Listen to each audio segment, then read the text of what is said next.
Hey there, folks. Welcome to our cozy nook of tales and adventures. Today, like every episode, we're unlocking the doors of imagination to explore new worlds, meet fascinating characters, and experience unique emotions. I promise to take you on an unforgettable journey through the power of words. So get comfy, grab your favorite drink, snuggle into that perfect spot, and get ready to lose yourself in a new story. Leave the outside world behind for a while and dive with me into the depths of storytelling. If you enjoy our content and want to support the channel, consider hitting the subscribe button and giving the video a thumbs up. Now, without further ado, let's dive into today's story. The Great Wall of Alturas stood 700 feet tall, a monument to mankind's desperation and resilience. Built from obsidian-veined stonework and reinforced with bands of enchanted steel, it curved like a massive scythe across the blighted landscape, separating the last vestiges of civilization from the desolation beyond.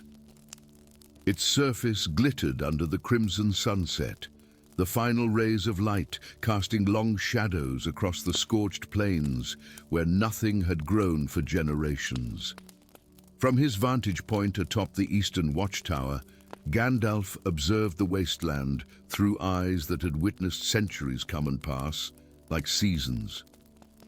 Though the people of Alturas knew him only as the Old Sage, a weathered advisor who had appeared at their gates a decade ago, his true identity remained concealed beneath layers of carefully crafted illusion. His once majestic white robes now appeared tattered and grey, his powerful staff disguised as a gnarled walking stick. Only his eyes betrayed his true nature, ancient, piercing, and heavy with the burden of terrible knowledge. The warning horns blared across the ramparts, their mournful cry echoing across the city below.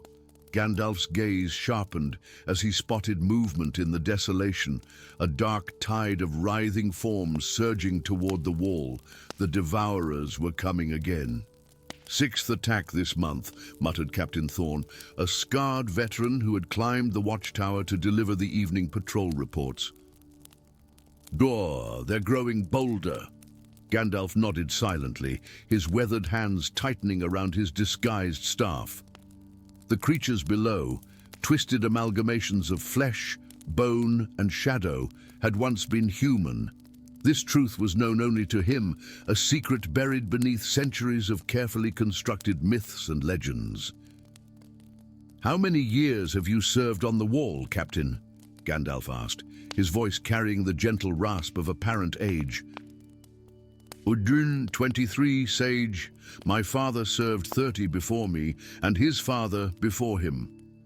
Pride colored the captain's voice. "House Thorne has defended Alturas since the first incursion." "Since I failed to prevent it," Gandalf thought bitterly. The attack was repelled with practiced efficiency. Archers lined the battlements, their arrows tipped with enchanted silver that gleamed with cold blue fire in flight. Wizards from the Order of the Vigilant, pale, gaunt figures in midnight robes, channeled crackling energy through conduits embedded in the wall. The night air filled with the acrid scent of burning flesh and the inhuman shrieks of the Devourers as they retreated back into the darkness. As the defenders celebrated another victory, Gandalf slipped away from the crowds, descending the spiral staircase that would take him to his modest quarters in the Scholars' District. The narrow, winding streets of Alturas opened before him, the last bastion of humanity, a city of desperate splendor. Spires of white marble and copper domes rose above crowded neighborhoods where the last fragments of human knowledge and culture endured. Mage lights illuminated the grand boulevards, their blue-white radiance reflecting off fountains that recycled the same precious water that had sustained the city for generations. A city built to endure the end of the world, an end he had helped to create. Gandalf's solitary rumination was interrupted by distant shouts from the direction of the wall. Not the organized commands of the defense forces, but the chaotic cries of alarm and confusion. His instincts, honed over millennia, propelled him toward the commotion. At a small postern gate, a crowd had gathered.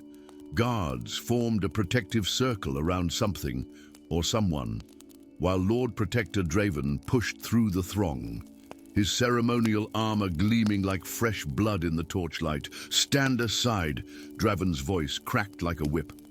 The crowd parted, revealing a sight that sent a jolt of recognition through Gandalf's ancient heart.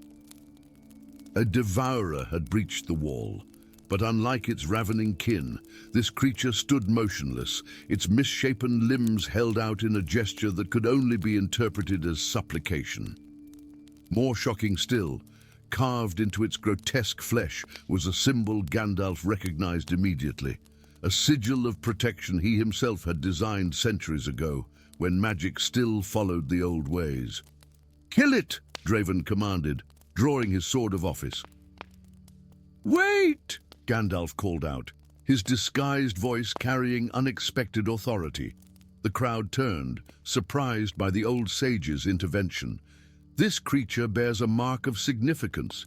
It should be studied, not slaughtered." Draven's eyes narrowed with suspicion. "You recognize this abomination's markings, sage?" "I have seen similar symbols in ancient texts," Gandalf improvised.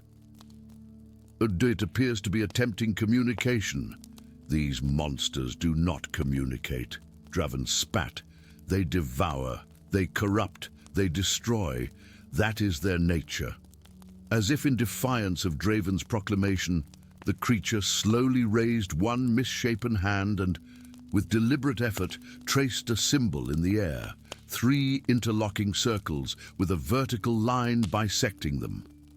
The old tongue, Gandalf realized with a shock. "It's writing in the language I taught the first mages of Alturis. Fascinating," he murmured, taking a step forward. "It's trying to—" "Heresy!" The shout came from behind them. Elder Malachi, head of the Vigilant Order, pushed through the crowd, his pale face contorted with rage. "This is corruption. Seize the sage." "He communes with the enemy!" Before Gandalf could protest, guards surrounded him, uncertainty in their eyes but determination in their stance. "Search his quarters," Draven commanded. "Find evidence of his treachery." Gandalf knew what they would discover, the ancient scrolls he had been studying, seeking a way to reverse the catastrophe of his own making. His carefully maintained disguise was unraveling, and with it, any hope of quietly solving the crisis that had consumed the world. As they dragged him toward the Citadel's dungeons, a flash of movement caught his eye. A young woman with copper hair ducking into an alleyway, her healer's robes marked with the same triple circle symbol the devourer had traced. Their eyes met for a brief moment, and understanding passed between them. That night, as Gandalf sat in his cell contemplating the limited options before him, the wall behind him shifted silently. Stone grated against stone as a concealed passage opened, revealing the copper-haired healer. "Quickly, Illuminator," she whispered, using a title none in Alturis should know.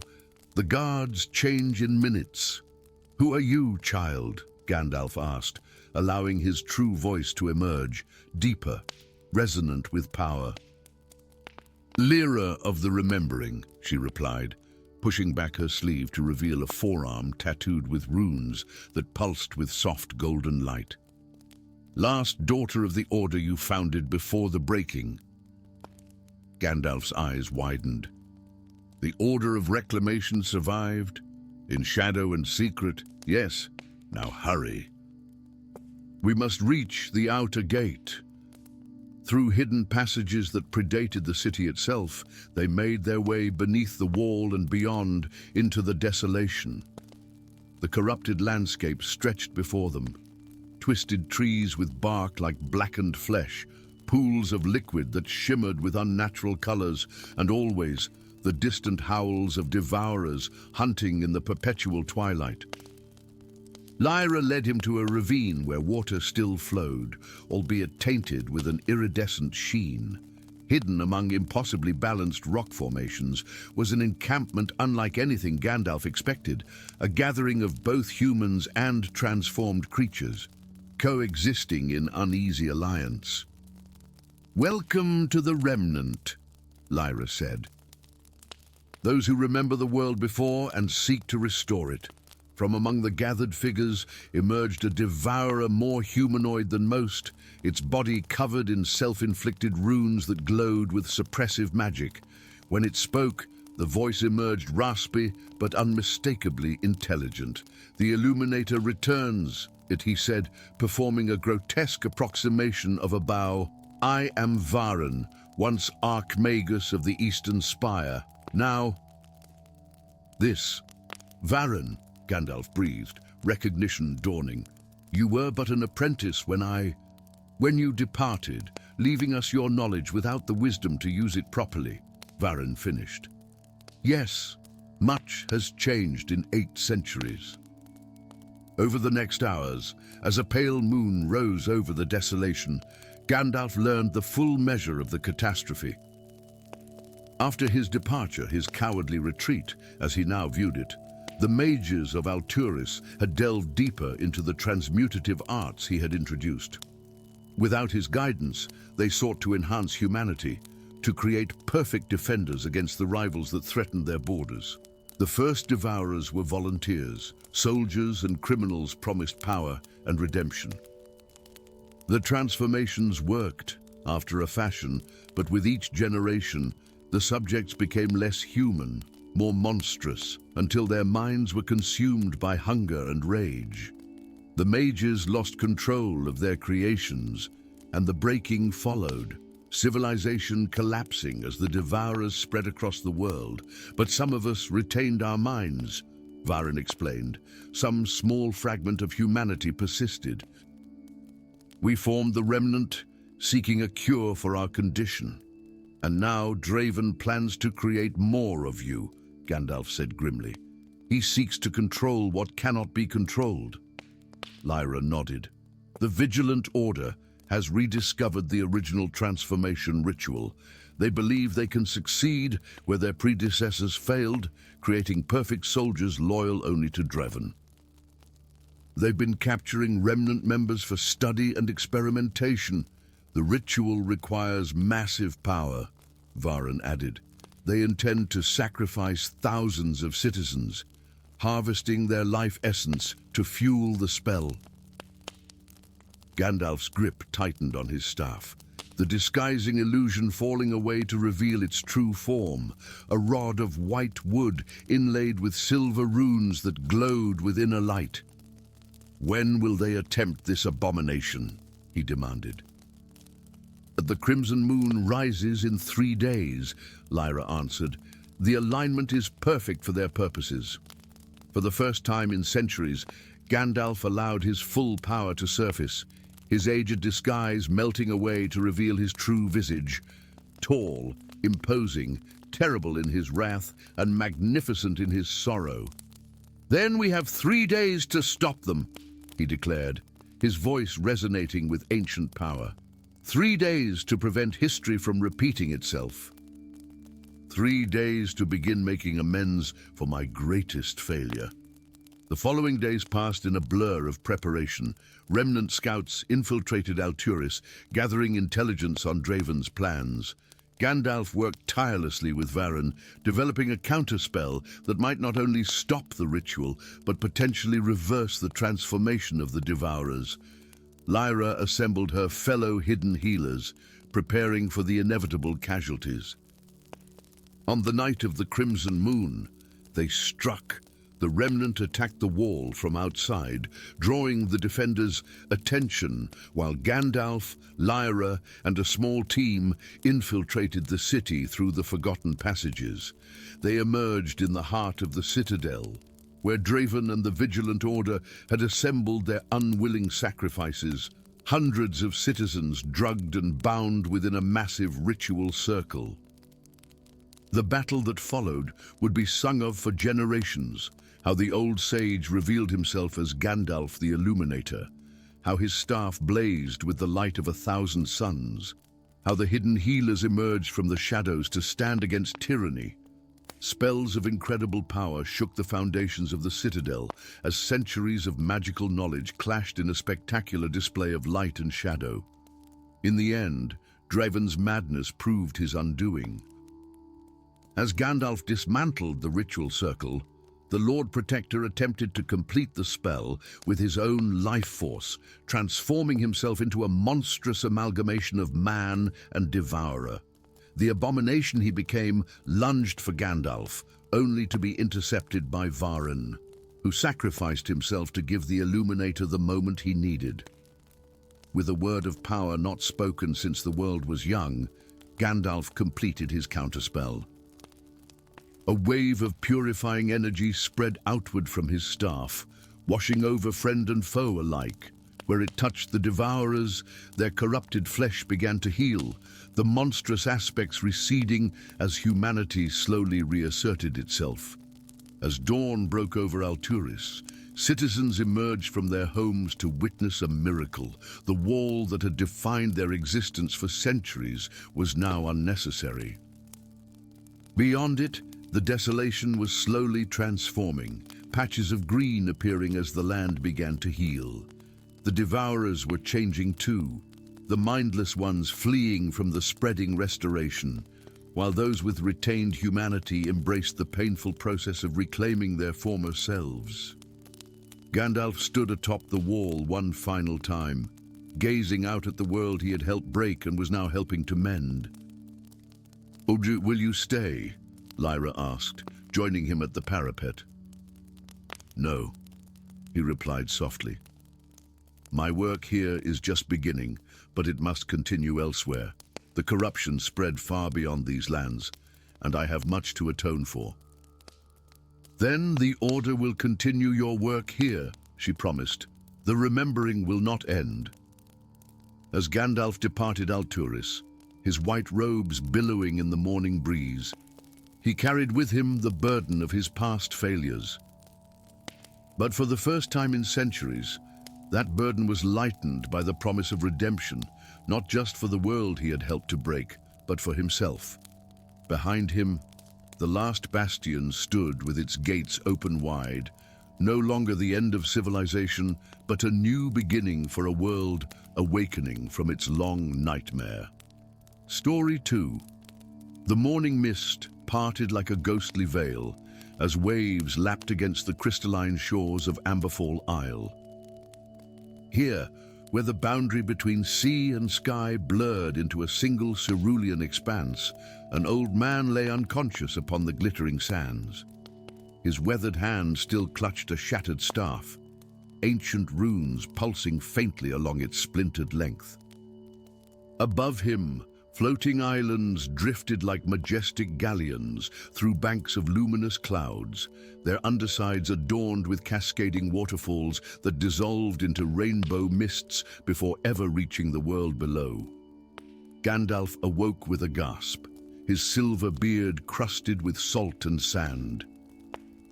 His eyes that had witnessed the birth of stars and the fall of kingdoms, now gazed upward in confusion at the archipelago of Perelia, where massive islands hung suspended in the heavens by forces he once understood but could no longer name.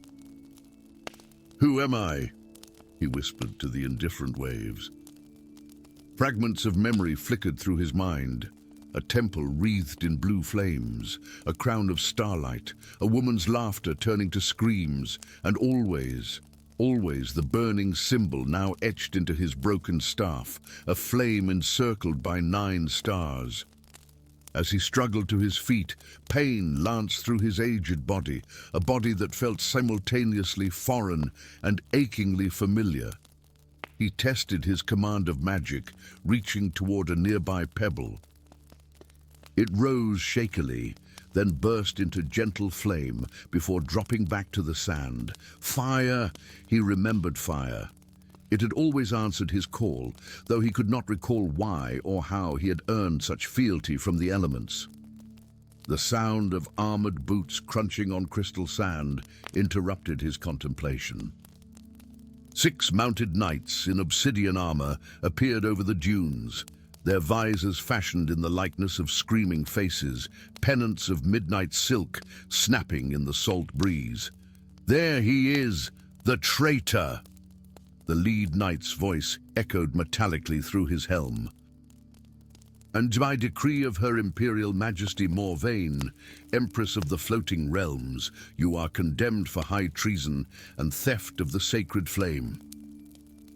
The name Morvain sent a jolt of recognition through Gandalf's body. Images flooded his mind. A woman with eyes like twilight, her hair a cascade of midnight adorned with jewels that captured starlight, her lips on his, her dagger at his throat. Without understanding why, Gandalf knew he must flee. Summoning what meager strength remained to him, he thrust his broken staff toward the knights.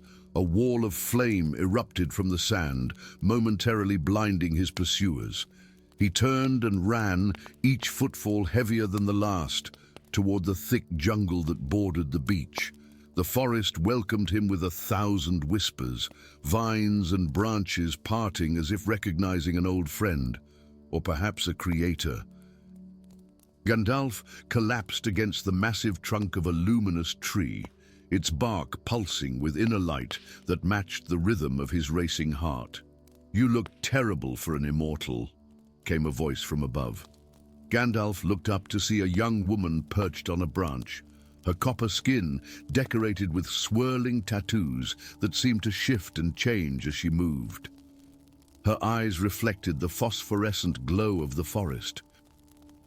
"I don't know what I am," Gandalf admitted. "That makes 2 of us, old man," she replied, dropping gracefully to the ground. "I'm Lyra. I've been watching you since you washed ashore 3 days ago. The Obsidian Knights rarely venture this far into the Outer Islands. You must be someone important." Before Gandalf could respond, the forest trembled. The distant sound of hounds baying echoed through the trees. "We need to move," Lyra said urgently. "My captain's ship is anchored on the far side of this island. If we hurry, we might reach it before they pick up your trail again." The journey through the forest was a blur of luminous fungi, floating pollen that erupted into tiny fireworks when disturbed, and vines that seemed to reach out toward Gandalf's broken staff. Lyra led with the confidence of one born to the wilds, occasionally glancing back at the old wizard with curiosity tinged with something like reverence. "The plants recognize you," she observed as a particularly aggressive thornbush withdrew its barbs to let them pass. "That's rare, even for a mage." "I am more than a mage, I think," Gandalf replied, though he could not say why he believed this. But also less at present." They emerged from the forest onto a cliff overlooking a great chasm in the sky. Tethered to an outcropping of floating stone was the most magnificent vessel Gandalf had ever seen, or at least that he could remember seeing. It was a ship, yes, but one designed to sail the currents of air rather than water. Great sails of iridescent material captured winds visible only as rippling distortions in the air. The hull was crafted from wood that seemed to contain galaxies within its grain, occasionally pulsing with starlight. "The Wandering Tempest," Lyra announced proudly. "Fastest windrunner in the archipelago, captained by the most notorious smuggler ever to outrun the Imperial fleet." A rope bridge unfurled from the ship's side, and they crossed the dizzying expanse to board. The deck bustled with a crew more diverse than Gandalf could have imagined. Humans mingled with beings that had aspects of beasts or elements, all moving with the practiced harmony of those who entrusted their lives to one another daily. At the helm stood a tall figure, with skin the color of burnished bronze and a mane of white hair that defied both gravity and convention. A curved blade hung at his hip, its metal unlike any Gandalf had seen, drinking in light rather than reflecting it. "Captain Orion," Lyra called, "I found our mysterious castaway. The Obsidian Knights are after him. The captain turned, fixing Gandalf with eyes of molten gold that widened in recognition. "By the severed chain," he breathed. "It cannot be." In one fluid motion, the captain knelt before Gandalf, head bowed.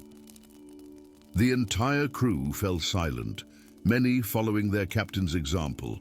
"Rise, please," Gandalf said, discomfited.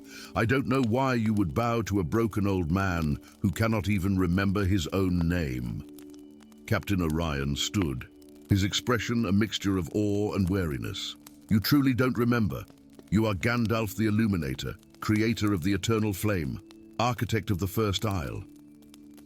We thought you died in the Sundering 1,000 years ago." The words struck Gandalf like physical blows, each title awakening painful echoes in his mind. The Sundering.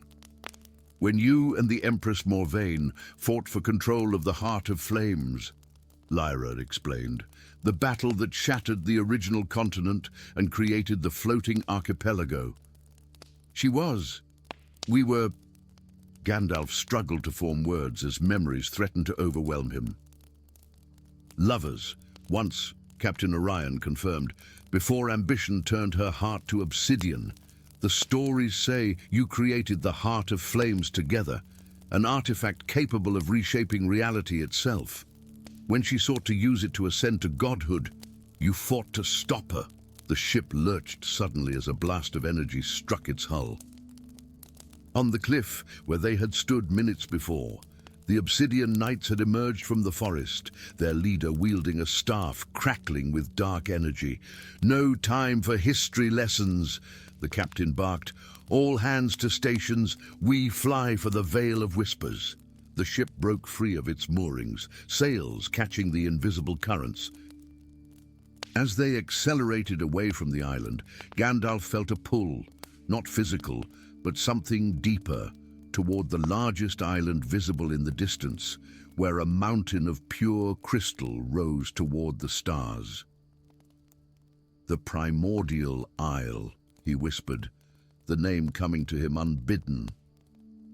Over the following days, as the wandering Tempest navigated the treacherous air currents between the floating islands, Gandalf's memories returned in fragments. Each night, his dreams were filled with visions, himself and Morvain creating the Heart of Flames from the essence of a dying star. The golden age of Perelia, when the land was whole and magic flowed like rivers through the consciousness of all living things. The moment when Morvain's ambition turned to madness and she sought to harness the heart's power for herself. He recalled how, in a final desperate act to prevent her from claiming the artifact, he had used his own magic to shatter the continent, hide the heart, and seal away his memories. The price had been most of his power and all of his past. When they finally reached the Primordial Isle, Gandalf stood at the bow of the ship, gazing at the crystal mountain with both longing and dread. Ancient dragons soared around its peak, their scales reflecting the light of 1,000 stars. "The dragons have guarded this place since the Sundering," Captain Orion explained, coming to stand beside him. "They say they await the return of their creator." "I did not create them," Gandalf said softly. "I merely reminded fire of its ability to live and breathe and think." The largest dragon, its scales the color of dawn, descended toward the ship.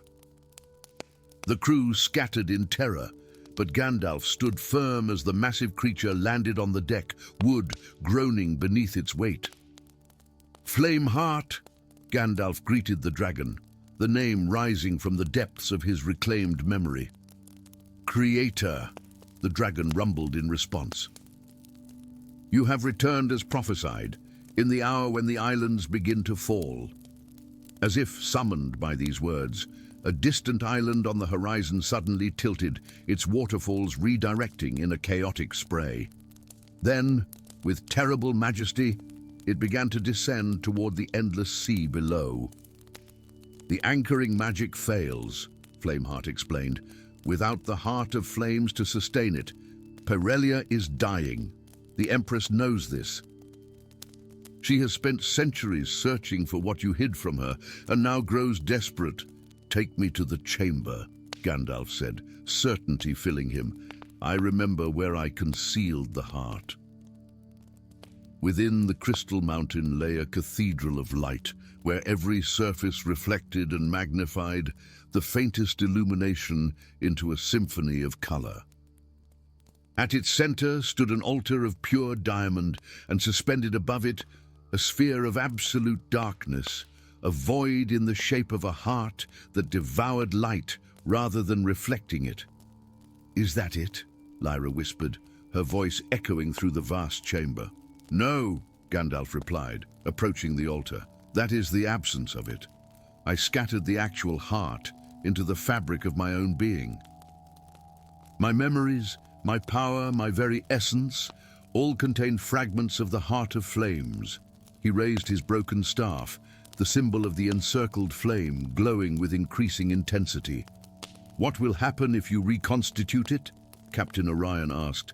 "I will remember everything," Gandalf said.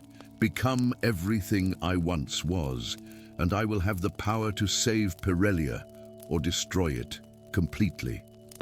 As he spoke, the chamber darkened. Standing in the entrance was a woman of impossible beauty and terrible power. Her armor was formed from obsidian scales, and a crown of dark stars adorned her midnight hair.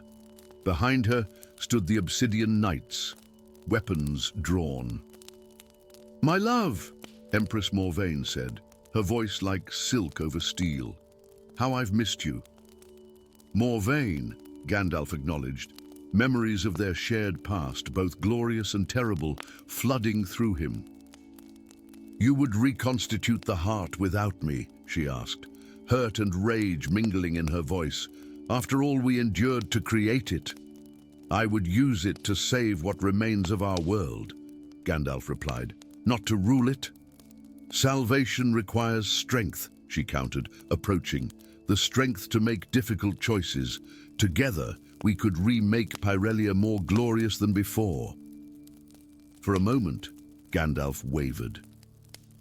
He remembered their love, their shared vision of a world transformed by benevolent magic. But he also remembered how that vision had corrupted, how power had twisted her once noble intentions.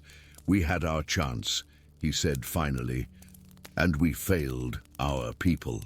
With these words, he thrust his broken staff into the void above the altar. Light and darkness collided in a silent explosion. The staff's rune burned white-hot as Gandalf's fragmented memories and powers rushed back into him.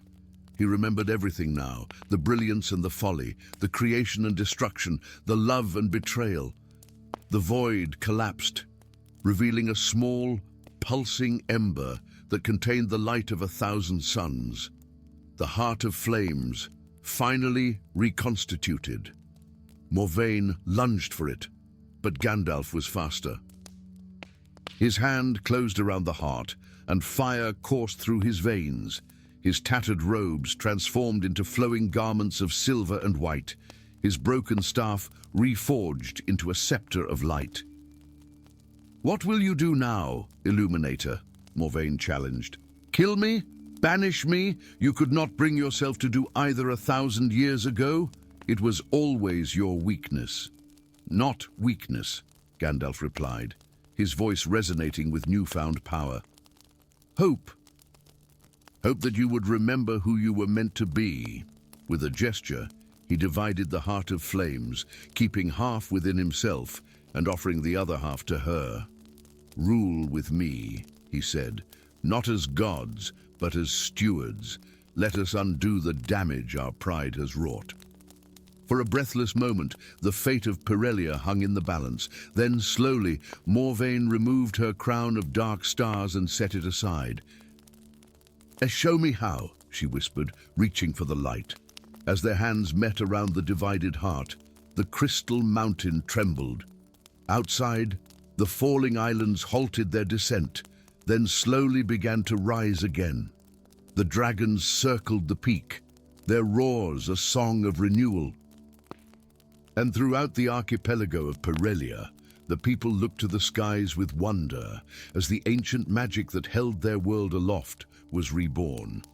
Not from the ambition of one, but from the shared sacrifice of two who had finally learned the true nature of power.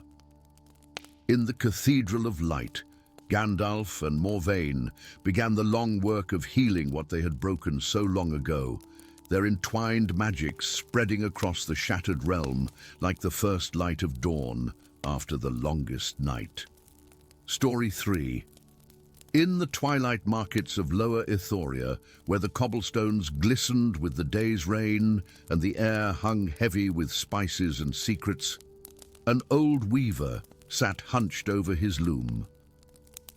His weathered hands, nimble despite their apparent age, danced across the threads, coaxing patterns into existence that seemed to shimmer with a life of their own. To the casual observer, he was merely Greycap, an eccentric artisan whose tapestries fetched handsome prices from merchants and nobles alike.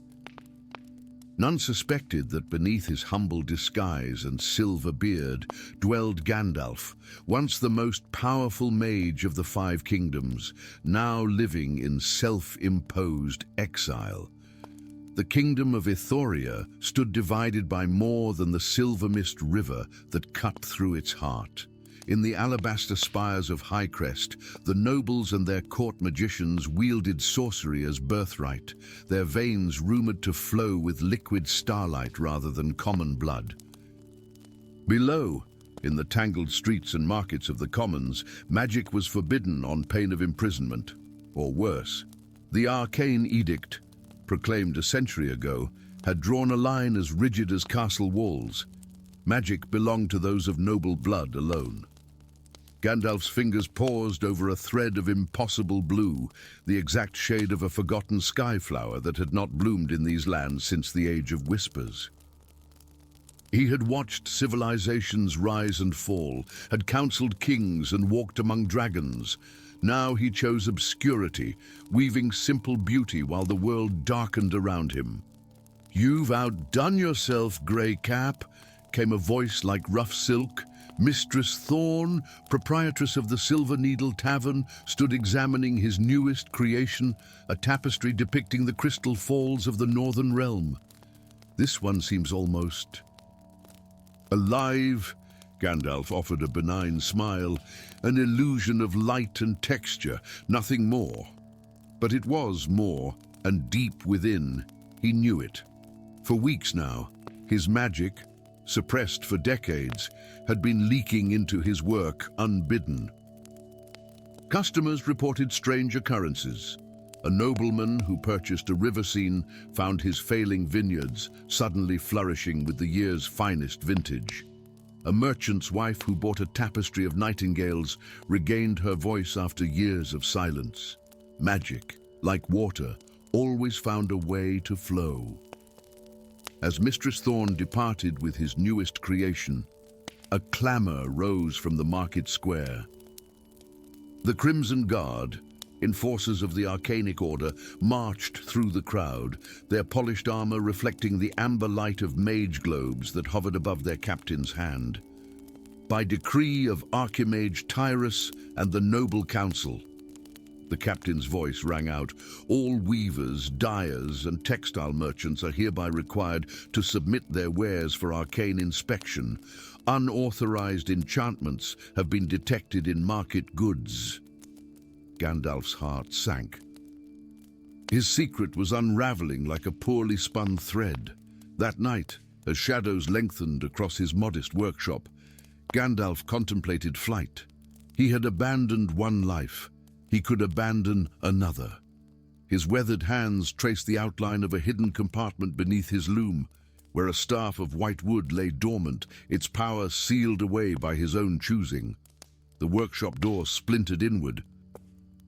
5 crimson guards stormed inside, led by a thin figure in midnight robes embroidered with arcane symbols.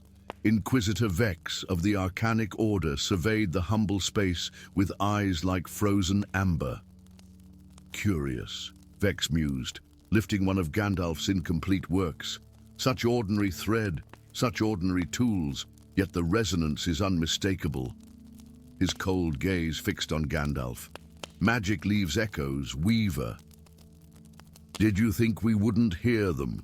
Before Gandalf could respond, the guards seized him. Vex's slender fingers traced a sigil in the air, and Gandalf felt binding magic encircle his wrists like burning chains. His disguise, maintained for so long through discipline and restraint, began to flicker. "Take him to Skyhold for questioning," Vex commanded. "But the Archimage will want to see this one personally." As they dragged him from his home, a shadow detached itself from an alleyway, following at a careful distance. The journey to Skyhold, the floating fortress of the Arcanic Order, was a blur of pain and indignity.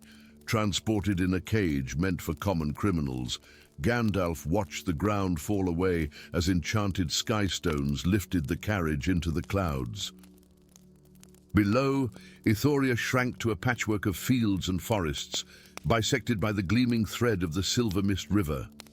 Skyhold loomed above like a dream carved from marble and moonlight, a massive citadel suspended in the sky, its towers reaching toward the stars, its foundations wreathed in perpetual mist. This was the seat of magical authority in Etheria, forbidden to all but the noble-born and their servants. The cage shuddered to a halt in a courtyard of polished obsidian. Guards yanked Gandalf forward, the binding sigils burning against his skin as they forced him through gilded hallways where mage light danced in crystal sconces and animated tapestries, far grander than his own, depicted the glory of the noble houses. They brought him to an interrogation chamber deep within the fortress. Inquisitor Vex circled like a predator, drawing sigils of revelation and truth, compelling in the air. "Who taught you magic, Weaver?" Vex demanded. "What coven operates in the markets?" Gandalf remained silent, focusing inward, fighting the magic that sought to compel his confession. "Perhaps this will loosen your tongue." Vex produced one of Gandalf's tapestries, a mountain scene at dawn, and set it aflame with a gesture. "Your sedition ends today. We will find every enchanted work you've created and destroy them all." A pang of genuine loss shot through Gandalf at the destruction of his art. In that moment of emotion, his control slipped. The binding sigils flickered. Vex's eyes widened. "Impossible," he whispered. "No commoner could resist a truth compelling." Before the Inquisitor could raise the alarm, the chamber door burst open. A mountain of a man filled the frame, his face crisscrossed with scars, his massive arms covered in ancient runic tattoos that pulsed with subdued power. Behind him, bodies of unconscious guards littered the hallway. "You talk too much, Vex," the giant rumbled, crossing the room in 2 strides and delivering a blow that sent the Inquisitor crashing into the far wall. With a gesture toward Gandalf's bindings, the newcomer's runic tattoos flared. The sigils shattered like glass. "I'm Ravek," the giant said simply. "We need to move." Questions burned in Gandalf's mind, but centuries of survival had taught him when to run. He followed Ravek through a labyrinth of lesser-used corridors, down spiral staircases carved with the history of magic in Etheria, and finally to a small courtyard where service staff loaded supplies onto floating platforms. "The service lift," Ravek explained, ushering Gandalf onto a platform stacked with grain sacks, lay flat. As they descended through the cloud layer, Ravek pushed back his sleeve, revealing more of the intricate runic tattoos. "You recognize these, don't you?" Gandalf studied the ancient symbols with growing astonishment. "The binding of the 5 elements," he whispered, "the mark of the circle. These are from the old language, the first magic." "Your magic," Ravek said pointedly, "written by your hand 1,000 years ago." The platform settled in a wooded area far from the city. Ravek led Gandalf through the forest to a hidden cave entrance concealed by illusion magic. Inside, a network of caverns opened up, illuminated by crystals that glowed with soft blue light. A dozen men and women of various ages moved about the space, all bearing the same runic tattoos as Ravek. An elderly woman approached, her back bent with age but her eyes sharp as a hawk's. "The Illuminator returns," she said, her voice creaking like old timber, just as the prophecy foretold. "I am merely a weaver," Gandalf protested, clinging to his disguise from habit. The woman smiled, revealing teeth worn by time. "And I am merely a grandmother, yet we are both so much more." She gestured to the cavern around them. "Welcome to the last sanctuary of the Circle of Weavers." That night, as fire shadows danced across cave walls etched with the same runes that adorned the rebels' skin, Gandalf learned the truth. The Circle of Weavers, an order he himself had founded in the early days of Eotheria, had survived in secret for centuries after he believed it destroyed. They preserved the ancient knowledge that magic belonged to all, not just those of noble birth. "Magic is vanishing from the world," explained Lyria, the elderly leader, "draining away like water from a cracked vessel. The noble houses harvest it, hoarding what remains in arcane reservoirs beneath Skyhold." "For what purpose?" Gandalf asked, though a growing dread suggested he already knew. "Immortality," Ravek answered grimly. "Archimage Tyrus seeks to transcend death itself. He believes by consuming all magic, he can achieve godhood." "Tyrus," Gandalf murmured, the name stirring ancient memories. "I once knew a young mage by that name." Lyria nodded solemnly. "Your former apprentice, corrupted by ambition after your disappearance." The revelation struck Gandalf like a physical blow. His self-imposed exile, his refusal to interfere in the affairs of men, had allowed his own student to become the architect of magic's demise. In the days that followed, Gandalf's disguise fell away completely. He reclaimed his true identity, teaching the remnants of his order the arts they had preserved but imperfectly understood. Each night, his dreams were haunted by visions of a world without magic, a cold, mechanical future where wonder died and the veil between realms grew too thick to pierce. The hidden resistance grew as word spread through the underground. Commoners with latent magical ability, nobles disillusioned with the arcanic order, scholars who had studied forbidden texts, all found their way to the sanctuary. During this time, Gandalf completed his greatest work, a tapestry woven with threads soaked in his own blood, incorporating strands of hair from every member of the circle. Into it, he poured knowledge, power, and the very essence of magic itself. Where his earlier works had altered small fates by accident, this tapestry would change the fate of an entire kingdom by design. On the night of the blood moon, when the barriers between worlds grew thin, the resistance infiltrated Skyhold. Using knowledge provided by sympathetic servants, they navigated the floating fortress to its heart, the grand atrium, where the nobles would gather to witness Tyrus's ascension. There, beneath a dome of enchanted glass that reflected the crimson moonlight, stood Archimage Tyrus. No longer human in any meaningful sense, he had become a being of pure arcane energy, contained within a shell of floating crystal shards that approximated a human form. Around him, the nobles of Eotheria watched in fearful reverence as he prepared to activate the final ritual that would funnel all remaining magic into his transformed body. "My faithful subjects," his voice resonated without passing through air, "tonight we witness the dawn of a new age. Magic has served its purpose in elevating us above the common rabble. Now it shall elevate me, and through me, all of noble blood, to true divinity." "You were always prone to grandiose speeches, Tyrus," Gandalf said, stepping forward from the shadows, his reclaimed staff gleaming white in the crimson light. Some things never change. The crystalline being turned, facets shifting to form an expression of shock. Master, impossible. You died centuries ago. I merely withdrew from a world that had forgotten the true purpose of magic, Gandalf replied, raising his staff. Behind him, the members of the circle unfurled the great tapestry, but I have returned to remind it. Chaos erupted as nobles fled and guards attacked. Ravek and the resistance fighters engaged the Crimson Guard, while Gandalf confronted his former pupil. Spells of devastating power crashed against ancient protections.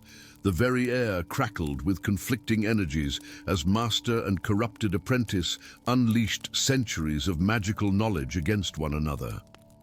As the battle raged, Lyria and the remaining circle members activated the tapestry. Threads glowed with inner light, the woven pattern shifting and moving as if alive. A wave of restoration swept outward, undoing the arcane siphons that had been draining magic from the world. Tyrus screamed in rage as he felt his carefully hoarded power slipping away. In desperation, he directed all his remaining energy at Gandalf, a beam of pure destructive force that would have obliterated any lesser being. Gandalf stood firm, his staff raised high. Magic belongs to all life, Tyrus, not to you alone. Not even to me. With these words, he drove his staff into the heart of the tapestry. A pulse of blinding light exploded outward, a restoration wave that swept through Skyhold, through Euphoria and beyond. Where it passed, dormant magic awakened. In the lower city, children looked in wonder as their hands sparked with newfound abilities. In the forests, ancient trees stirred, their spirits rousing from long slumber. When the light faded, Tyrus had been reduced to his human form once more, an old man, withered and frail without his stolen power. The nobles stared in horror as commoners throughout the hall manifested magical abilities long suppressed by the Arcanic Order's rituals. "What have you done?" Tyrus whispered, looking at his trembling hands. "I have rewoven the pattern," Gandalf replied, helping his former student to his feet with unexpected gentleness. Magic returns to all, as it was always meant to be. In the weeks that followed, Euphoria transformed. The Arcanic Order dissolved, replaced by a new Council of Weavers that included both noble and common-born magic users. Skyhold became a school open to all, with magical aptitude. The barriers between high and low city crumbled as magic flourished throughout the kingdom once more. Gandalf declined all offers of leadership, preferring instead to return to his loom in the twilight market. Yet now he wove openly, his tapestries deliberately imbued with magic that healed, that taught, that preserved memories of times long past. And if visitors to his humble shop noticed that the old weaver sometimes spoke to stars and conversed with the wind, or that dragons occasionally circled high above before landing in the night to receive his counsel, well, in the new Euphoria, such wonders were once again part of the pattern of everyday life. Story 4. The grand cathedral of Valoria blazed with the light of 1,000 crystal lamps, their radiance dancing across walls of pale marble veined with silver. Tapestries depicting the realm's storied history hung between soaring columns, while the assembled nobility, resplendent in silks, velvets, and family heirlooms, held their collective breath. Today, Prince Alderon would become king. Upon the dais, Gandalf stood tall and imposing in his spotless white robes, silver hair cascading over his shoulders like a waterfall of moonlight. His weathered hands cradled the crown of 1,000 whispers, an ancient circlet of intertwined gold and platinum, studded with gems that seemed to capture and hold light from beyond this world. To the assembled crowd, he was Gandalf the White, royal advisor, and revered mage. None knew that his history with the crown stretched back to its very creation, a secret buried beneath centuries of carefully curated legend. Prince Alderon knelt, his ceremonial armor gleaming, a proud smile playing at the corners of his lips. Gandalf raised the crown, and the cathedral fell utterly silent. With this crown, Gandalf's voice resonated through the vast space. The wisdom of every king since Valorian the Founder shall guide you. As the crown descended toward Alderon's head, Gandalf heard it, a chorus of ghostly voices emanating from the crown, a sound that should be inaudible to all but him. The voices crescendoed from whispers to screams of warning, betrayal, danger. The Ancient One returns. The crown touched Alderon's brow. Darkness exploded outward from the point of contact. The prince collapsed instantly, as if struck dead, though his chest still rose and fell in the shallow rhythm of unnatural sleep. The crown vanished, not dropped, not stolen, but simply ceased to exist in a flash of midnight blue light. Chaos erupted. Nobles screamed and pushed toward exits. Royal guards swarmed the dais, weapons drawn, surrounding the fallen prince. And from the shadows behind the throne stepped Lord Malachi, the king's younger advisor, his face a perfect mask of controlled concern. "Seize the wizard," Malachi commanded, his voice cutting through the pandemonium. "He has betrayed the crown and struck down our king." Guards hesitated, torn between conflicting loyalties. Gandalf had served the realm for decades. None wished to believe him capable of such treachery. Malachi pressed his advantage, stepping closer to the bewildered wizard. "The evidence is undeniable," he proclaimed for all to hear. "The crown has vanished by his magic, and our king lies bewitched." Gandalf's eyes narrowed as he studied Malachi's face. The sharp angles, the calculating eyes like chips of obsidian, a memory stirred, ancient and terrible, of another face with those same eyes, a face he had hoped never to see again. "This is no betrayal of mine," Gandalf said, voice steady despite the maelstrom of his thoughts. "The crown has been summoned elsewhere. The king lives, but a powerful enchantment holds him." "Convenient explanations from the architect of this calamity," Malachi sneered, turning to address the crowd. "Will you trust the word of a wizard who cannot or will not wake our king? Who makes the royal crown vanish at the moment of coronation?" The tide of sentiment turned palpably against Gandalf. Guards moved forward with greater resolve. In that moment, Gandalf made his decision. Finding the true culprit would require freedom of movement, not imprisonment in the castle dungeons. With a flourish of his white staff, a blinding light filled the cathedral. When it faded, the wizard was gone. 3 days later, in a forest clearing far from the capital, Gandalf sat cross-legged upon the moss-covered remnants of a forgotten monument. His eyes were closed, his breathing shallow as he extended his consciousness outward, seeking the whispers that had haunted his dreams since the failed coronation. "Prison of souls, remember your oath. Find us." The voices of the crown called to him across leagues and boundaries, their words fragmented, but their need clear. He alone could hear them, for he alone among the living had participated in the crown's forging, an act of both preservation and imprisonment he had come to regret. A twig snapped in the forest behind him. Gandalf opened his eyes but did not move. "You've tracked me for 2 days, Sir Daros," he said calmly. "If assassination was your intent, you've had ample opportunity." A knight in weathered armor stepped from the tree line, his hand resting on his sword hilt but making no move to draw it. His face bore a scar from temple to jaw, and his once fine cloak was frayed at the edges. "I seek answers, not blood," Daros replied, though many at court would prefer the latter. Gandalf turned to face the knight. "You were Alderon's sworn shield. Why follow me instead of remaining at his side?" "Because I know treachery when I see it," Daros said grimly, and it was not in your eyes during the coronation. It was in Malachi's. A smile creased Gandalf's weathered face. Then perhaps we may help one another, Sir Knight. I seek the crown of 1,000 whispers, which calls to me even now. Finding it may be the key to waking your king. Where do we begin this quest? Daros asked.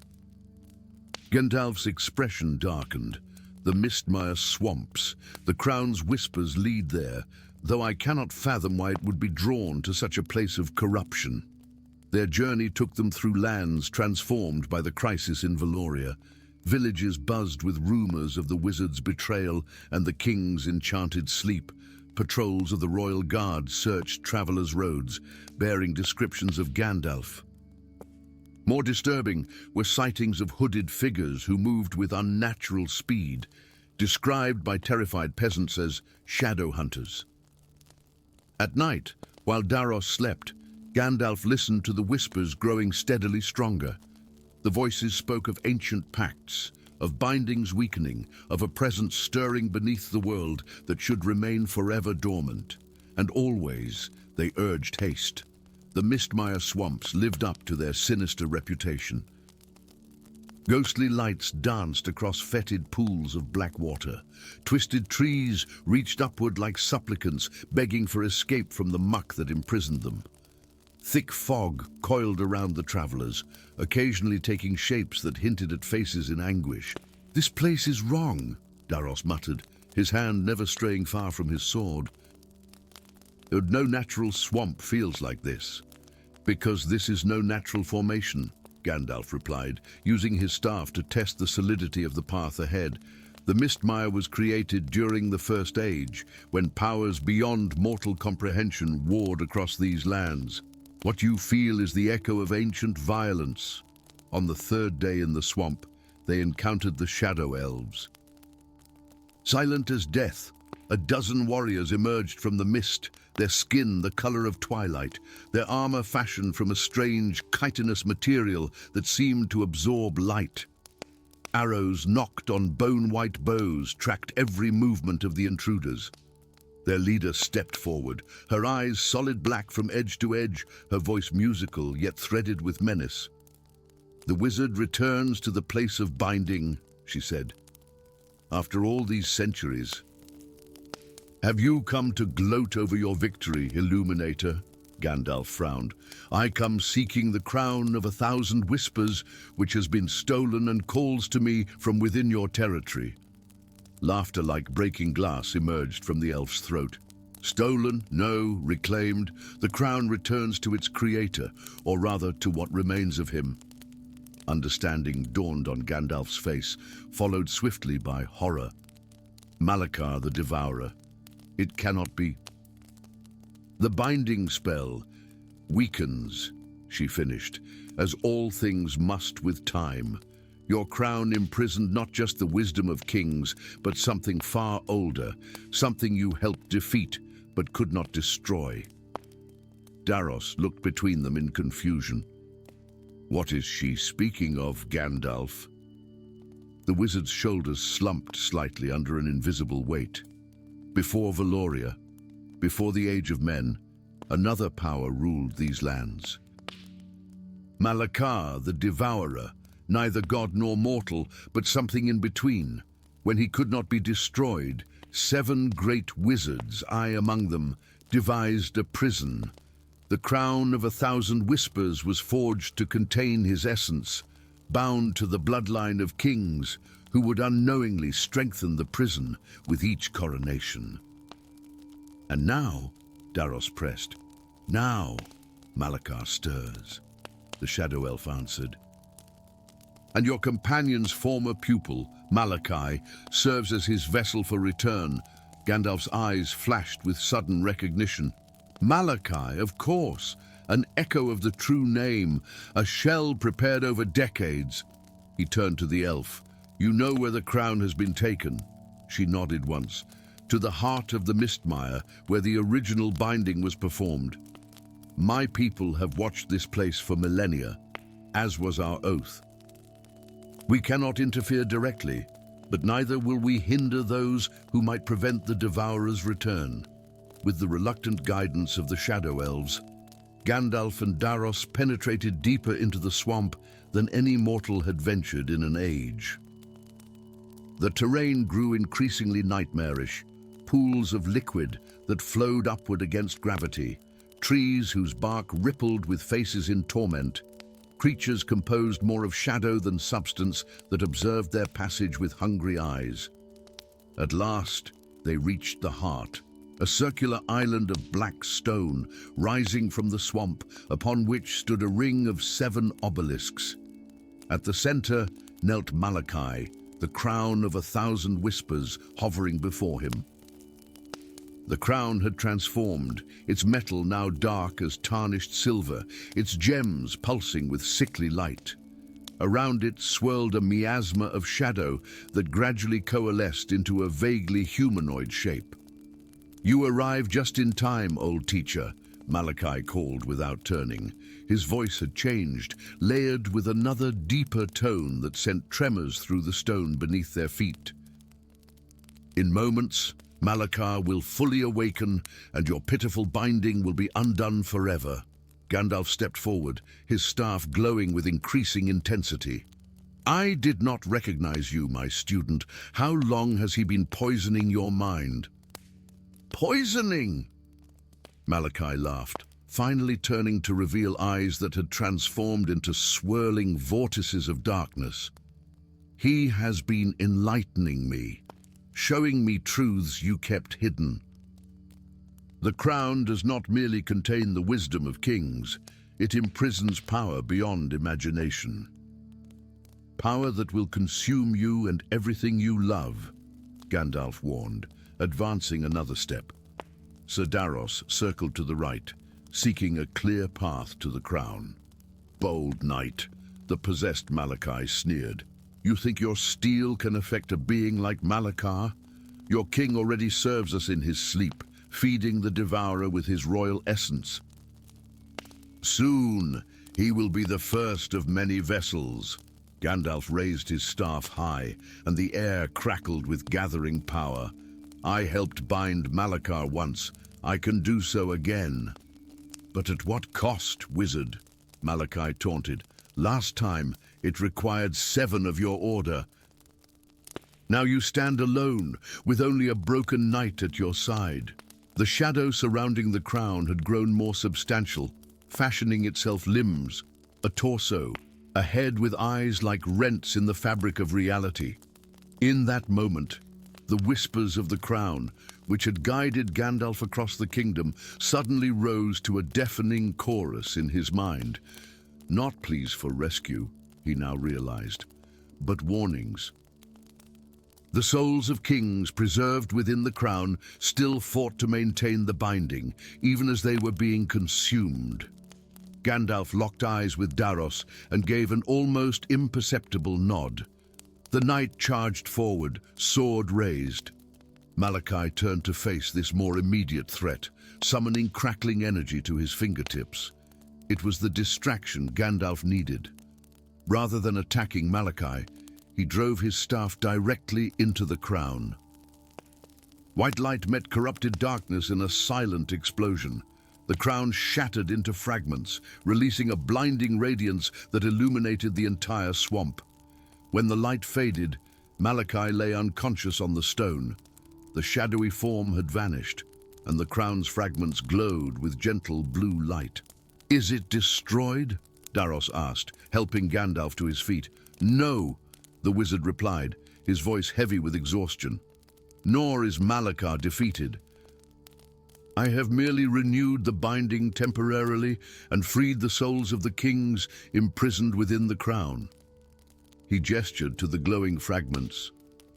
"These must be reforged, the binding ritual performed anew." "And Malachi?" Gandalf looked down at his former student with sorrow. "The possession was not complete. There is hope for him, as there is for King Alderaan, who should awaken once we return to Valoria." As they gathered the fragments and prepared for the journey back, Daros studied the ancient wizard thoughtfully. "You knew, didn't you? You knew this binding would eventually fail. All bindings weaken with time, Gandalf acknowledged, even those wrought by the greatest of wizards. That is why I returned to Valoria a century ago, to watch and wait. And what happens when this new binding eventually fails? Gandalf's eyes turned to the distance, seeing perhaps beyond the horizon of years that mortal men could comprehend. Then another will take up the burden. That is the way of the great struggle. It is never truly won, only passed to new hands with each generation. Together they departed the heart of the Mistmire, carrying with them fragments of ancient power and the unconscious form of a man who had nearly destroyed a kingdom. The Shadow Elves watched their passage in silence, guardians of a secret they would continue to keep for ages to come. And in Valoria, King Alderon opened his eyes, memories of 1,000 whispered warnings already fading from his mind, like the last fragments of a dream upon waking. Story 5. The mountains of Andarath loomed like slumbering titans against the blood-red sky, their peaks crowned with eternal snow that somehow remained pristine despite the corruption that had crept into the land. In the valley below, nestled among twisted trees whose bark resembled anguished faces, the village of Mist Hollow prepared for nightfall with quiet desperation. Lanterns blazed with silver flame, a precious defense procured at great cost from the dwarf forges beyond the Razorspine Ridge, as families retreated behind doors marked with protective sigils. Among them walked a solitary figure, tall and grey, leaning upon a weathered staff of blackwood. The villagers called him the Pilgrim, this wanderer who had appeared 3 winters ago with his strange knowledge and quiet warnings. None suspected his true identity. Gandalf, last of the ancient guardians of light, an order believed extinct for a millennium. Beneath his humble appearance lay power dormant but not diminished, wisdom earned through ages of watching civilizations rise and crumble like sandcastles against the relentless tide of time. Gandalf paused at the edge of the village square, his keen eyes fixed on the northern horizon. The crimson sunset painted the clouds with hues of flame and blood, but it was not this natural spectacle that commanded his attention. Beyond the visible spectrum, perceptible only to those trained in the ancient arts, a shadow pulsed and grew, a darkness more profound than mere absence of light. They're coming, aren't they?" The voice belonged to Elara, the village healer, her face lined with worry beyond her years. "The legions of Cinza," Gandalf nodded gravely. "3 days, perhaps 4. Lord Carvax has finally found what he seeks in the Forbidden Mountains." "Then we are doomed," Elara whispered, clutching a pendant of twisted silver to her breast. "And no fate is certain until its final thread is woven," Gandalf replied, though the weight of ancient guilt pressed upon his shoulders like a physical burden. "Gather the council. Tonight, I must shed this disguise and speak truths I have kept hidden far too long." As moonlight bathed the village in ethereal silver, 12 elders gathered in the Hall of Remembrance. Wooden pillars carved with the history of Andarath supported a ceiling adorned with constellations long vanished from the night sky. Here, surrounded by remnants of a past that had become more myth than memory, Gandalf cast aside his humble appearance. Light rippled across his form like water disturbed by a stone. The stooped wanderer straightened, grey robes transforming into flowing garments of midnight blue embroidered with silver runes that shifted and changed under the gaze of mortal eyes. His tangled beard became a cascade of silver, his staff radiant with inner power no longer concealed. "I am Gandalf," he proclaimed, his voice resonating with authority that had once commanded the respect of kings and the fear of abominations.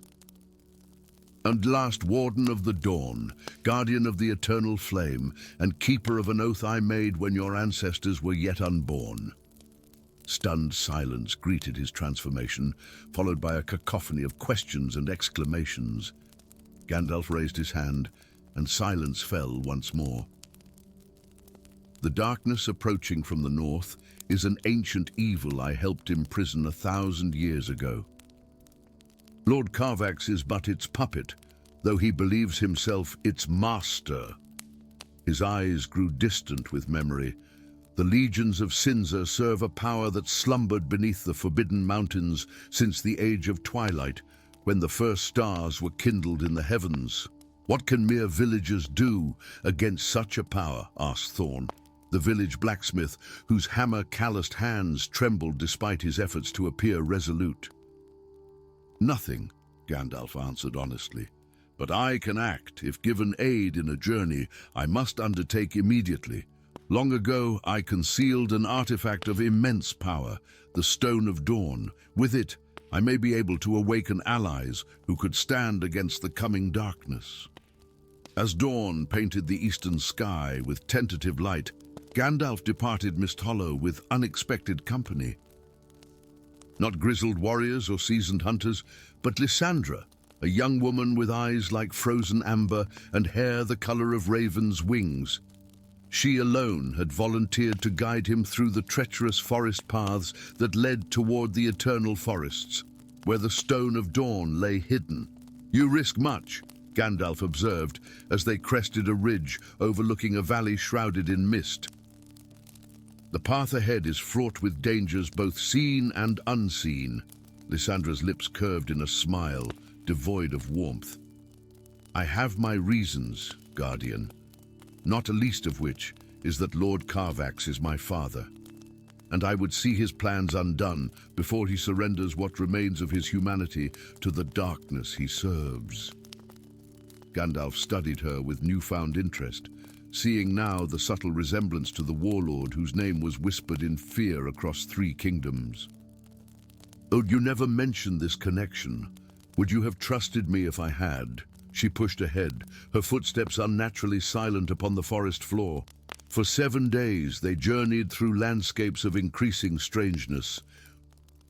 The eternal forests lived up to their ancient reputation, trees that whispered secrets to those who knew how to listen, clearings where time flowed backward under moonlight, streams whose waters granted visions of possible futures to those brave enough to drink. Throughout their journey, evidence of the spreading corruption became more pronounced. Flowers that wept blood when touched, animals with too many eyes or limbs jointed in impossible ways, shadows that moved independently of their casters. On the 8th day, they reached the heart of the forest, a perfect circle of standing stones, each twice the height of a man and covered in spiral patterns that seemed to move when viewed from the corner of the eye.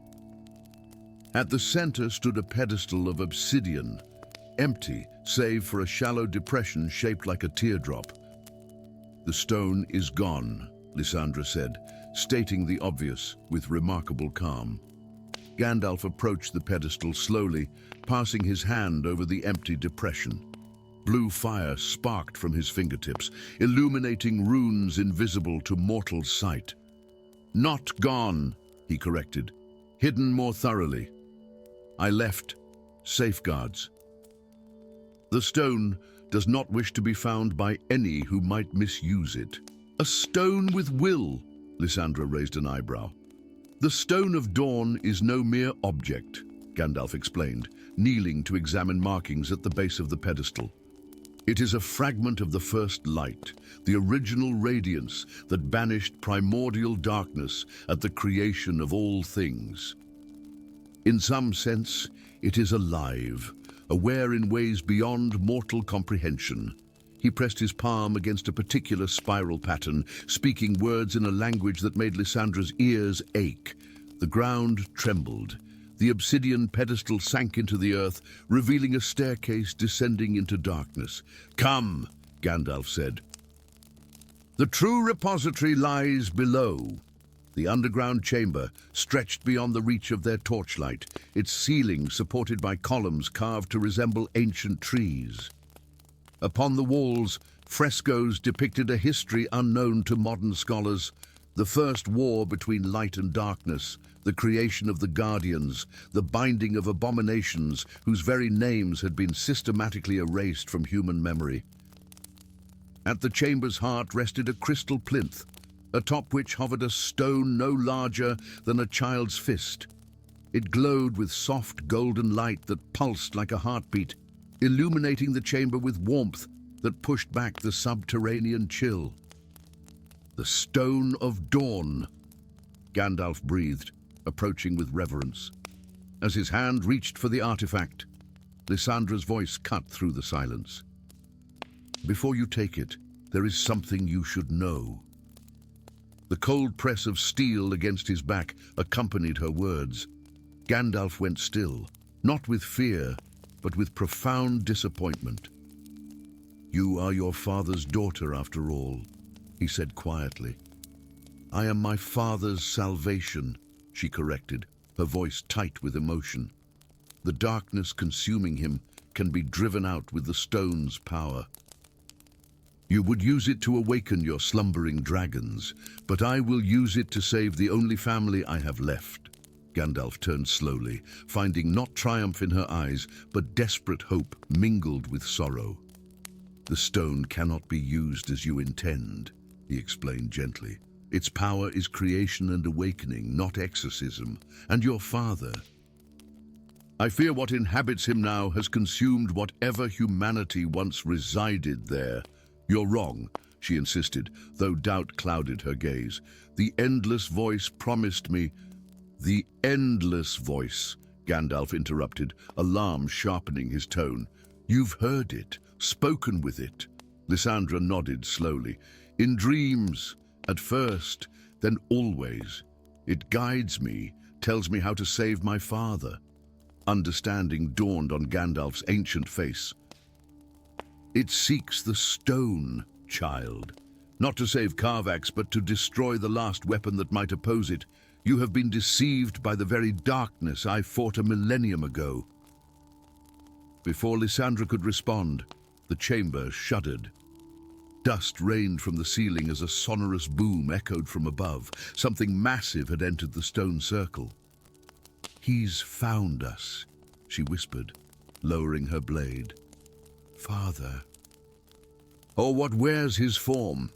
Gandalf moved with decisive speed, seizing the Stone of Dawn.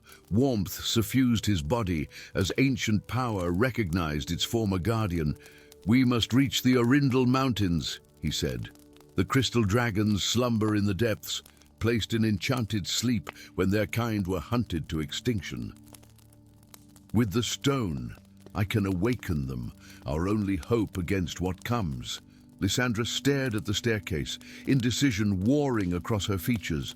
From above came sounds of destruction, the standing stones being systematically demolished. There's another way out, she said finally. A passage my father doesn't know. I found it in my dreams. The endless voice showed me, thinking I would use it to bring the stone to them. Lead on, Gandalf commanded. Doth thou know this? In helping me, you seal your father's fate. If he has merged with the darkness as I fear, he cannot be saved. Tears gleamed in Lysandra's amber eyes. Perhaps not in the way I hoped, she whispered. But if stopping him saves what remains of the man who once taught me to name the stars, that must be enough. Through winding tunnels they fled, emerging miles from the stone circle into a landscape transformed by malevolent power.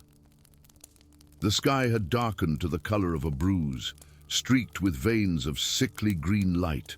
The air itself felt thick, resisting their passage as if reluctant to enter lungs. In the distance, the Arindal Mountains rose like jagged teeth against the corrupted sky. 3 days' journey, Gandalf estimated, clutching the stone which now pulsed with increasing urgency, if we travel without rest. He will pursue us, Lysandra warned. My father was Andarath's greatest huntsman before he became its conqueror. Then we must be cleverer than any prey, Gandalf replied, already moving toward the distant peaks. Their journey became a desperate race across a landscape descending into nightmare. Forests warped into grotesque configurations overnight. Lakes bubbled with noxious gases that formed faces in the mist, whispering temptations and threats. The legions of Sinza, soldiers transformed by darkness into something neither living nor dead, patrolled ever-widening territories. On the third day, as they began the ascent into the mountains, disaster struck, an ambush led by Carvax himself, a towering figure whose armor seemed formed from solidified shadows, whose eyes burned with emerald fire in a face no longer fully human. "Daughter," he greeted Lysandra, his voice layered with harmonics that raised blisters on exposed skin. "You disappoint me." "You are not my father," she replied, drawing twin daggers of silvered steel. "Whatever wears his flesh, know that I see you for what you are. The battle that followed would be sung by bards for generations, if any survived to sing of it." Gandalf unleashed powers long dormant, light streaming from his staff to battle the condensed darkness that Carvax commanded. Lysandra moved like living quicksilver among the legionnaires, her blades finding vulnerable points in transformed anatomies. Yet numbers threatened to overwhelm them. For each opponent fallen, 3 more emerged from the unnatural shadows. Gandalf and Lysandra retreated higher into the mountains, fighting for every foothold, every moment of continued survival. At last, they reached their destination, a vast cavern whose entrance was carved to resemble a dragon in flight.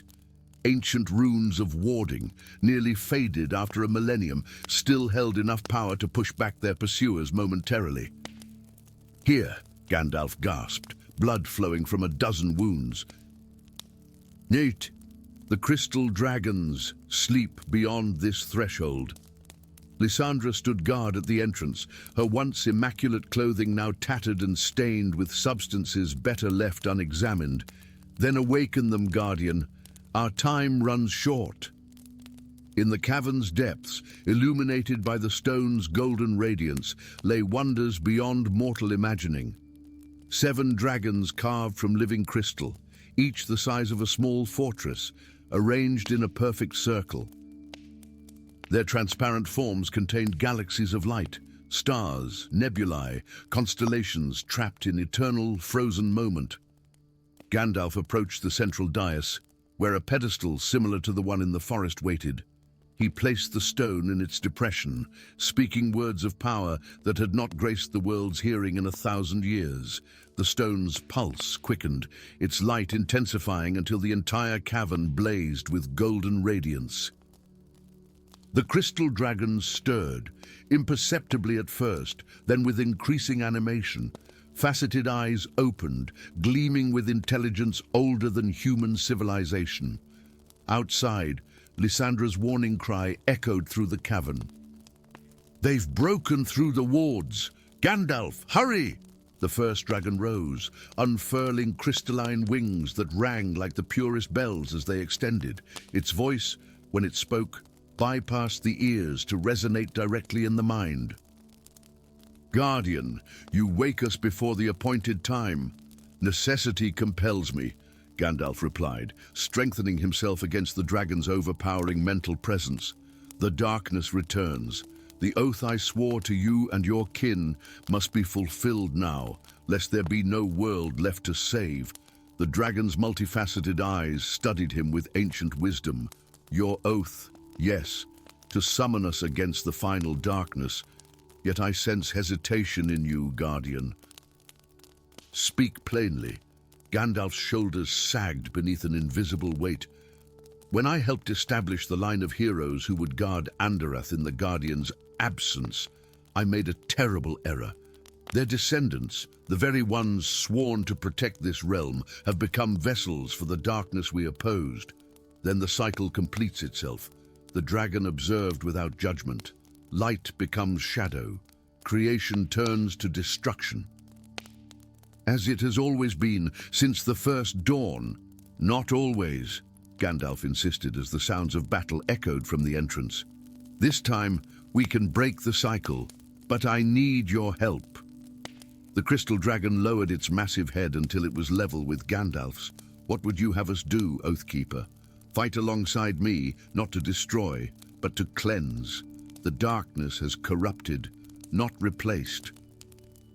Perhaps there is redemption possible, even now."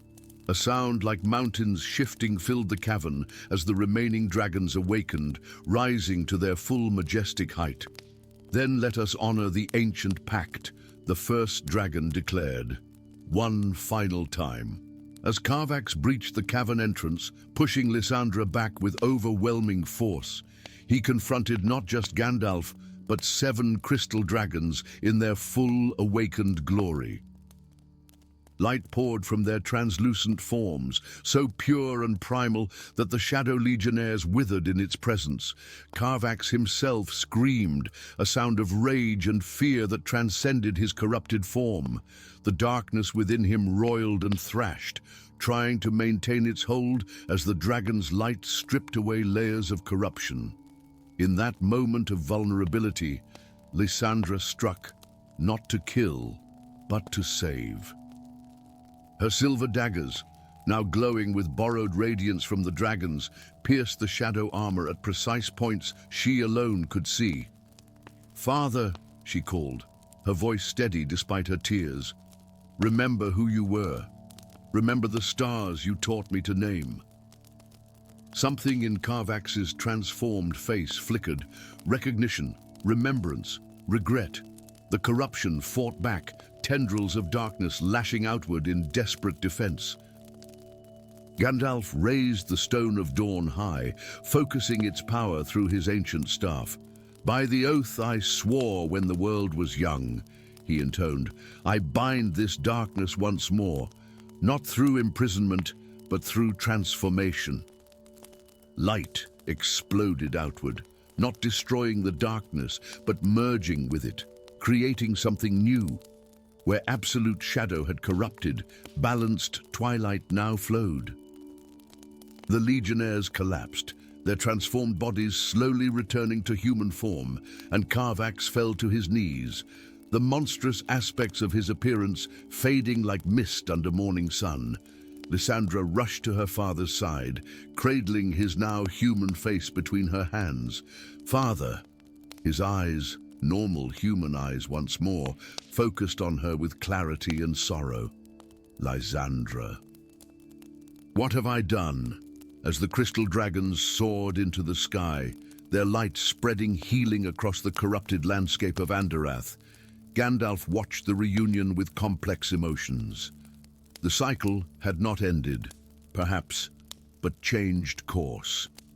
Light and shadow, not in eternal conflict, but in necessary balance. His oath fulfilled at last, Gandalf leaned upon his staff and allowed himself, for the first time in a millennium, to hope. Story 6. In the alabaster towers of Fythoria, where morning light splintered through crystal windows like scattered diamonds, the weavers worked their ancient magic. Their nimble fingers danced across enchanted looms, spinning the golden and silver threads that dictated the course of every life in the realm. For centuries untold, they had maintained the great tapestry, a vast, ever-expanding masterpiece that hung in the Chamber of Fates, its intricate patterns determining the destiny of kings and paupers alike. But something had changed. Amidst the harmonious pattern of interwoven destinies, a single thread of deepest black wound its way through the tapestry, touching all it passed yet belonging to none.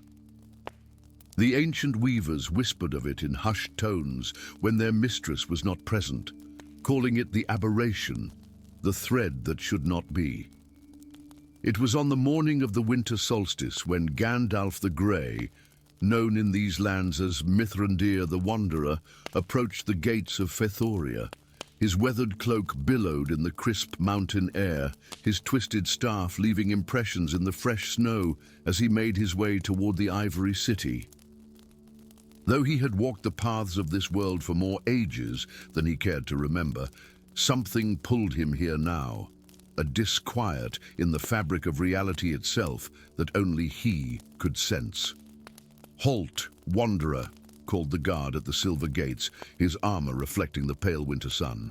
"What business brings you to the sacred city of the weavers?" Gandalf's eyes, deep as ancient wells, regarded the young guard with a mixture of patience and urgency. "I come at the behest of whispers. Even the wind dare not carry openly," he replied, his voice gentle yet commanding. "I must speak with High Weaver Elindra on matters concerning the tapestry of all our fates." The guard's eyes widened, but before he could respond, a commotion erupted from within the city walls. Bells tolled frantically, their alarmed peals echoing across the mountains, and the gates burst open as robed figures rushed about in panic. "The High Weaver is dead," came a cry from within. "Murdered in the sacred chamber, and the royal tapestry stolen." Amid the chaos, Gandalf slipped through the gates, his tall figure moving purposefully through the frantic crowds toward the central tower. The city's architecture was a marvel of spiraling ivory and silver, with bridges of spun crystal connecting the various towers where the weavers lived and worked. But now this place of serenity had descended into confusion and fear. As he approached the Chamber of Fates, a corridor of whispers followed in his wake.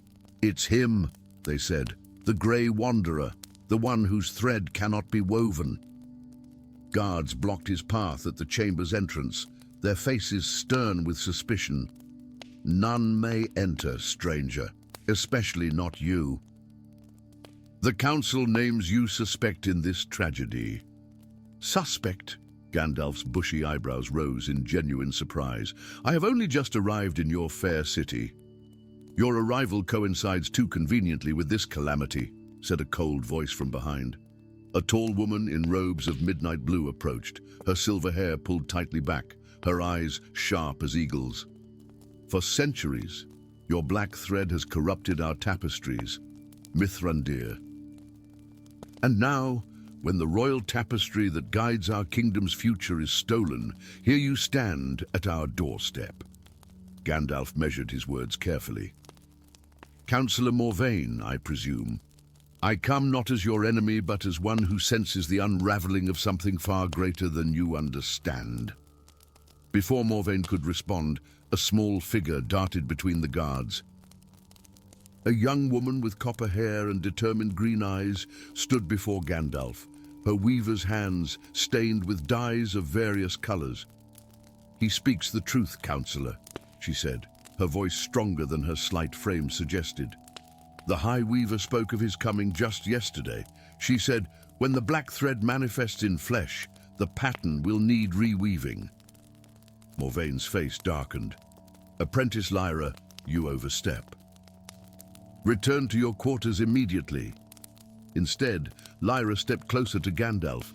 "I've studied the aberration, your thread, for years," she whispered urgently. "And I know who really killed the High Weaver, but we must go now." With a speed that belied his apparent age, Gandalf grasped his staff and struck it against the floor. A blinding flash erupted, and in the confusion that followed, he and the young weaver slipped away through a side passage, the shouts of guards echoing behind them. They wound through narrow streets, the young woman leading with surprising confidence through hidden alleys until they reached a small door built into the city wall itself. As they passed through it into the wilderness beyond, Gandalf spoke. "You risk much, young Lyra. Why help a stranger accused of such a grave crime?" Lyra pulled her cloak tighter against the cold. "Because I've seen what they haven't. For 10 generations, my family has served as weavers, yet we've questioned in secret what the others accept blindly. That fate must be controlled, predetermined, woven according to ancient patterns." She led him to a small cave hidden behind a frozen waterfall. Inside, to Gandalf's surprise, hung a small loom with an unfinished tapestry. Unlike the gold and silver threads of the weaver's work, this one contained threads of every color imaginable, and at its center, woven with particular care, was the black thread. "Your thread doesn't corrupt the pattern, as they claim," Lyra explained, her fingers tracing the intricate weaving. It transforms it. Wherever your thread touches, new possibilities emerge. Choices, free will. Gandalf studied the tapestry with newfound understanding, and this threatens the Council. Especially Councillor Morvain, who has been secretly manipulating royal tapestries for decades, controlling the kings and queens like puppets, Lyra said bitterly. She killed the High Weaver when she discovered the truth and stole the royal tapestry to reweave the king's fate to her liking. "And what is it you seek from me?" Gandalf asked, though he suspected he already knew. "Help me recover the royal tapestry and expose Morvain. More importantly, help me understand what your thread truly means for all of us." For 3 days, they planned in the seclusion of the hidden cave. Lyra revealed the existence of the Unweavers, a secret society that had operated for centuries, dedicated to the belief that destiny should not be predetermined, but chosen freely. Many were former weavers who had glimpsed the truth in the anomalous black thread and questioned the ancient order's practices. On the 4th night, they infiltrated the city through ancient tunnels known only to the Unweavers. Their path led them to a hidden chamber beneath the council hall, where Morvain labored over the stolen royal tapestry, maliciously altering the patterns that would dictate the king's decisions. "It ends tonight, Morvain," Gandalf declared as he and Lyra stepped from the shadows, accompanied by a small group of hooded Unweavers. The councillor spun, her face contorted with rage. "You! The aberration that threatens everything we've maintained for millennia." She snatched up a pair of golden shears. "I'll cut your thread from the pattern permanently." What followed was a battle unlike any other, not fought with swords or spells, but with the very fabric of reality. Morvain wielded the power of the weaving, attempting to bind Gandalf in threads of fate that would restrict his movements and choices. But wherever these bindings touched him, they slid away like water off oiled cloth. "You cannot bind what exists outside your pattern," Gandalf said calmly, advancing despite her efforts. "I am not an aberration, Morvain. I am a reminder that the tapestry you so jealously control is but one possible pattern among infinite others." With a cry of frustration, Morvain lunged with her shears, aiming for Gandalf's heart. Lyra threw herself forward, deflecting the blow with a weaving shuttle she had carried. The shears sliced through the air, cutting not flesh, but the royal tapestry itself. A blinding light flooded the chamber as the cut tapestry began to unravel, its threads whipping about in a magical maelstrom. Gandalf grasped his staff firmly and plunged it into the center of the unraveling pattern. "Enough!" His voice thundered above the chaos. "What was woven can be rewoven, but not through control and manipulation." The threads stilled, hovering in the air around his staff, like constellations waiting to be arranged. With gentle movements, Gandalf began to guide them, not forcing them into patterns of his choosing, but allowing them to find their own paths, their own connections. "This is the truth I've carried through the ages," he said softly, as the threads began to reweave themselves into a new tapestry, more vibrant and complex than before. "Not that destiny should be abandoned, but that it should be a collaboration between the pattern and those who live within it." As dawn broke over Fythoria, the truth of Morvain's crimes was revealed to the council. The new tapestry hung in the Chamber of Fates, no longer dictating absolute destinies, but showing possibilities, choices, paths that might be taken or altered by the will of those who walked them. Gandalf stood at the gates of the city, ready once more to wander. Lyra approached, now wearing the robes of a High Weaver, though the title now carried a different meaning. "You're leaving," she said. It wasn't a question. "My path has always been to wander," he replied with a gentle smile.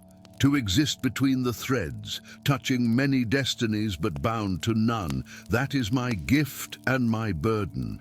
And the black thread, we still see it in all the tapestries. Gandalf looked out at the horizon, where new adventures awaited.